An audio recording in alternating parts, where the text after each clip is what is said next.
While a professor at Tuskegee Institute, Carver developed techniques to improve soils depleted by repeated plantings of cotton.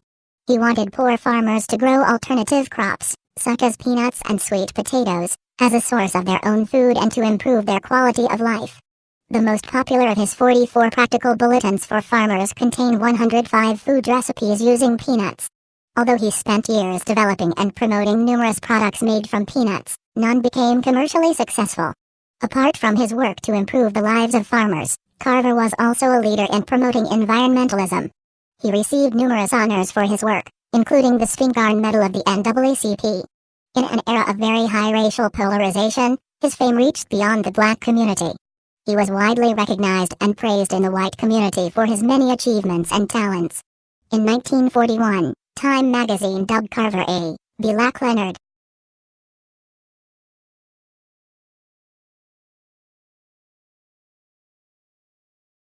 Carver applied to several colleges before being accepted at Highland University in Highland, Kansas. When he arrived, however, they refused to let him attend because of his race. In August 1886, Carver traveled by wagon with J.F. Beeler from Highland to Eden Township in Ness County, Kansas. He homesteaded a claim near Beeler, where he maintained a small conservatory of plants and flowers and a geological collection. He manually plowed 17 acres, 69,000 square meters, of the claim, planting rice, corn, Indian corn and garden produce, as well as various fruit trees, forest trees, and shrubbery. He also earned money by odd jobs in town and worked as a ranch hand. In early 1888, Carver obtained a $300 loan at the Bank of Ness City for education. By June he left the area.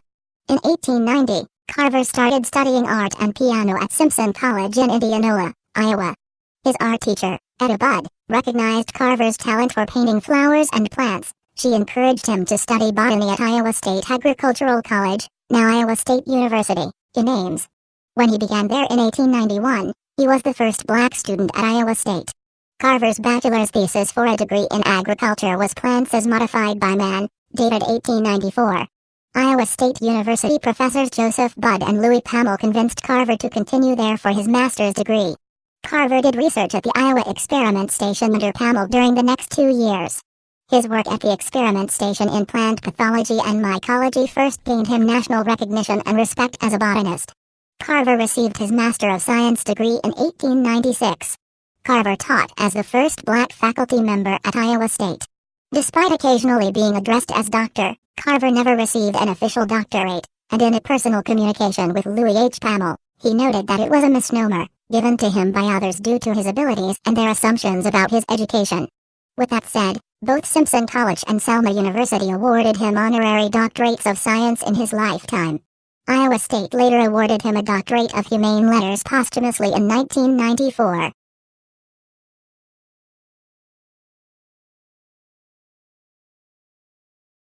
In 1896, Booker T. Washington, the first principal and president of the Tuskegee Institute, now Tuskegee University, invited Carver to head its agriculture department. Carver taught there for 47 years, developing the department into a strong research center and working with 2 additional college presidents during his tenure. He taught methods of crop rotation, introduced several alternative cash crops for farmers that would also improve the soil of areas heavily cultivated in cotton, initiated research into crop products, chemurgy, and taught generations of black students farming techniques for self-sufficiency. Carver designed a mobile classroom to take education out to farmers. He called it a Jessup wagon after the New York financier and philanthropist Morris Ketchum Jessup, who provided funding to support the program. To recruit Carver to Tuskegee, Washington gave him an above-average salary and 2 rooms for his personal use, although both concessions were resented by some other faculty. Because he had earned a master's in a scientific field from a white institution, some faculty perceived him as arrogant. Unmarried faculty members normally had to share rooms, with 2 to a room, in the Spartan early days of the institute. One of Carver's duties was to administer the agricultural experiment station farms. He had to manage the production and sale of farm products to generate revenue for the institute. He soon proved to be a poor administrator. In 1900, Carver complained that the physical work and the letter writing required were too much. In 1904, an institute committee reported that Carver's reports on yields from the poultry yard were exaggerated, and Washington confronted Carver about the issue.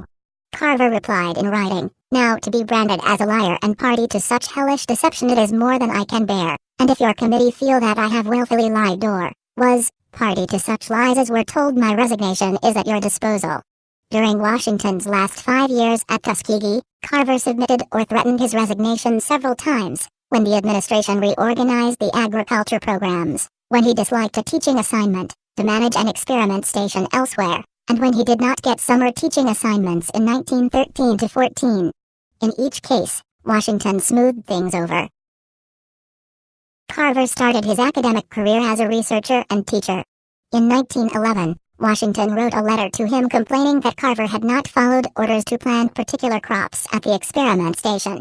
This revealed Washington's micromanagement of Carver's department, which he had headed for more than 10 years by then. Washington at the same time refused Carver's requests for a new laboratory, research supplies for his exclusive use, and respite from teaching classes. Washington praised Carver's abilities in teaching and original research, but said about his administrative skills, when it comes to the organization of classes, the ability required to secure a properly organized and large school or section of a school, you are wanting in ability. When it comes to the matter of practical farm managing which will secure definite, practical, financial results, you are wanting again in ability. In 1911, Carver complained that his laboratory had not received the equipment which Washington had promised 11 months before. He also complained about Institute committee meetings. Washington praised Carver in his 1911 memoir, My Larger Education, being chapters from my experience. Washington called Carver one of the most thoroughly scientific men of the Negro race with whom I am acquainted. After Washington died in 1915, his successor made fewer demands on Carver for administrative tasks. While a professor at Tuskegee, Carver joined the Gamma Sigma chapter of Phi Beta Sigma fraternity. He spoke at the 1930 conclave that was held at Tuskegee, Alabama, in which he delivered a powerful and emotional speech to the men in attendance. From 1915 to 1923, Carver concentrated on researching and experimenting with new uses for peanuts, sweet potatoes, soybeans, pecans, and other crops, as well as having his assistants research and compile existing uses. This work, and especially his speaking to a national conference of the Peanut Growers Association in 1920 and in testimony before Congress in 1921 to support passage of a tariff on imported peanuts, brought him wide publicity and increasing renown. In these years, he became one of the most well-known African Americans of his time.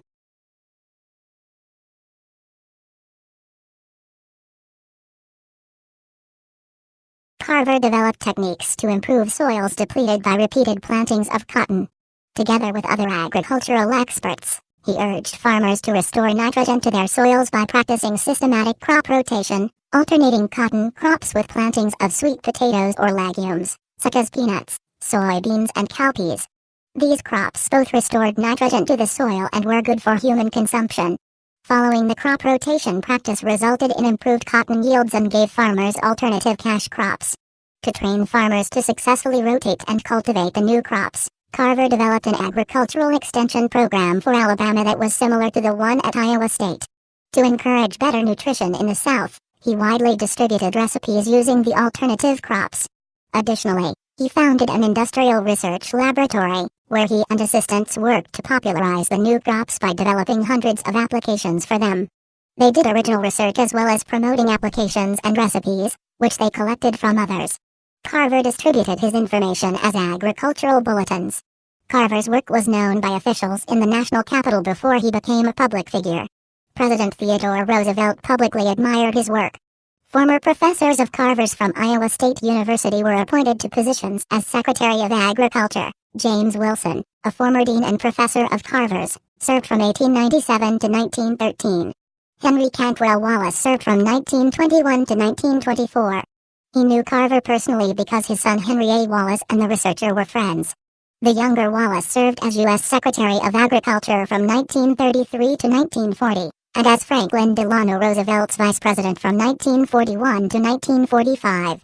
The American industrialist, farmer, and inventor William Eden, born of Wynn Parish, Louisiana, grew peanuts on his demonstration farm. He consulted with Carver. In 1916, Carver was made a member of the Royal Society of Arts in England, one of only a handful of Americans at that time to receive this honor. Carver's promotion of peanuts gained him the most notice. In 1919, Carver wrote to a peanut company about the potential he saw for peanut milk.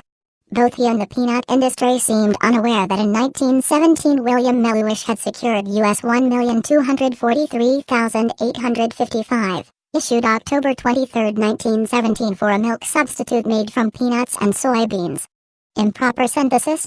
The United Peanut Associations of America invited Carver to speak at their 1920 convention. He discussed the possibilities of the peanut and exhibited 145 peanut products.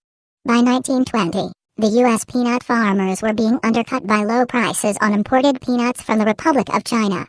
In 1921, peanut farmers and industry representatives planned to appear at congressional hearings to ask for a tariff. Based on the quality of Carver's presentation at their convention, they asked the African-American professor to testify on the tariff issue before the Ways and Means Committee of the United States House of Representatives. Due to segregation, it was highly unusual for an African-American to appear as an expert witness at Congress representing European-American industry and farmers. Southern congressmen, reportedly shocked at Carver's arriving to testify, were said to have mocked him. Citation needed, as he talked about the importance of the peanut and its uses for American agriculture. The committee members repeatedly extended the time for his testimony. The Ford-Macomber tariff of 1922 was passed, including one on imported peanuts. Carver's testifying to Congress made him widely known as a public figure.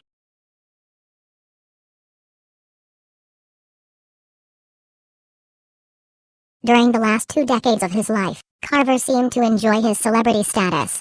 He was often on the road promoting Tuskegee University, peanuts, and racial harmony. Although he only published 6 agricultural bulletins after 1922, he published articles in peanut industry journals and wrote a syndicated newspaper column, Professor Carver's Advice. Business leaders came to seek his help, and he often responded with free advice. 3 American presidents, Theodore Roosevelt, Calvin Coolidge and Franklin Roosevelt, met with him, and the Crown Prince of Sweden studied with him for 3 weeks. From 1923 to 1933, Carver toured white Southern colleges for the Commission on Interracial Cooperation. With his increasing notability, Carver became the subject of biographies and articles. Raleigh H. Merritt contacted him for his biography published in 1929. Merritt wrote, "At present not a great deal has been done to utilize Dr. Carver's discoveries commercially. He says that he is merely scratching the surface of scientific investigations of the possibilities of the peanut and other Southern products."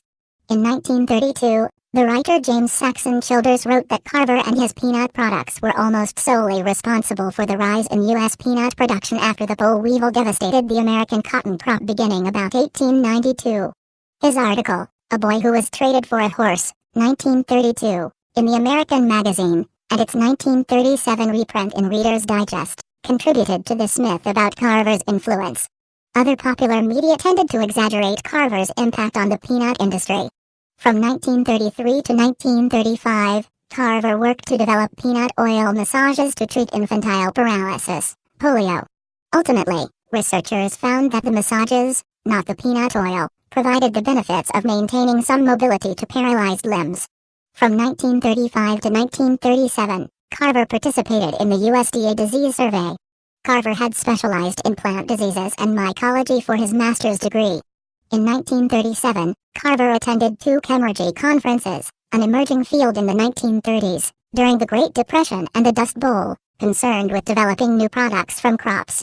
He was invited by Henry Ford to speak at the conference held in Dearborn, Michigan, and they developed a friendship. That year Carver's health declined, and Ford later installed an elevator at the Tuskegee dormitory where Carver lived, so that the elderly man would not have to climb stairs. Carver had been frugal in his life, and in his 70s he established a legacy by creating a museum of his work, as well as the George Washington Carver Foundation at Tuskegee in 1938 to continue agricultural research. He donated nearly $60,000 US, equivalent to $1,067,943 in 2018, in his savings to create the foundation.